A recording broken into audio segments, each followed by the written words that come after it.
welcome to the deep dive.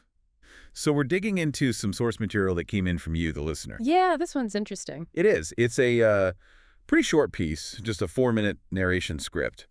But it has a really assertive viewpoint on, well, why so many people feel like they can't focus anymore. Definitely a strong take. So our mission today really is just to unpack this perspective, get a handle on its main arguments. Let's do it. It certainly makes you think. Okay, so right off the bat, the central claim, the big idea here, is that a lot of people feeling like their focus is gone, maybe even thinking it feels like ADHD or something similar, aren't necessarily dealing with a disorder. Right.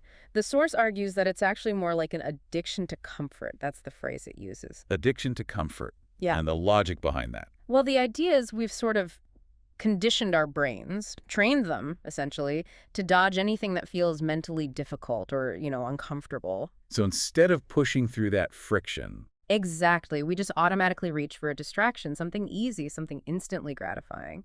And, distractions are everywhere now. Yeah, no kidding.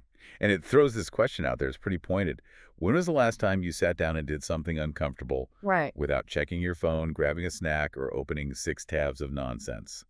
That one kind of hits home, doesn't it? It really does. It forces a bit of self-reflection. Yeah. And the source sort of zooms out from there. How so? It argues that, our modern world, our environment kind of thrives on this. It profits from us being distracted. Profits from it. Yeah, the idea being that if our attention is fragmented, maybe we're easier to influence, easier to sell to.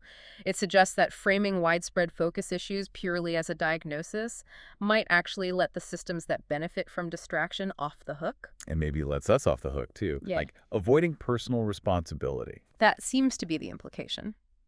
The narration argues that by calling it a condition, we might miss the fact that focus is, a skill. Something you build, like discipline. Not something you just have or don't have. Precisely.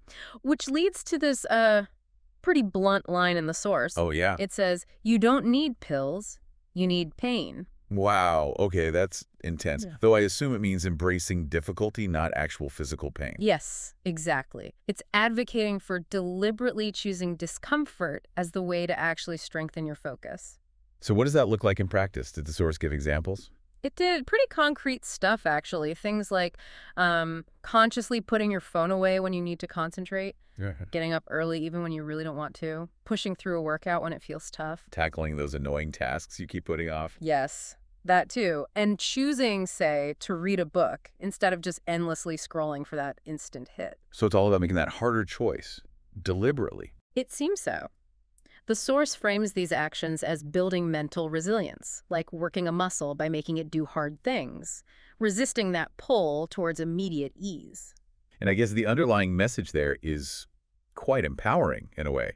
It's saying maybe the issue isn't that we're broken. Right, but maybe coddled, as the source puts it, which, if true, means change is possible. It puts the control back in your hands. It suggests focus isn't lost. It just needs consistent effort, daily choices. Yeah, exactly. It all builds up. And the narration kind of wraps up with this very stark conclusion. Which is? The man who can suffer wins. Suffering might be a strong word, but I get the point. Resilience. The ability to push through discomfort is key to achieving things. That's the core message, yeah. Perseverance through difficulty. Okay, so wrapping up this deep dive, we've explored this really quite challenging idea from the source material you sent in.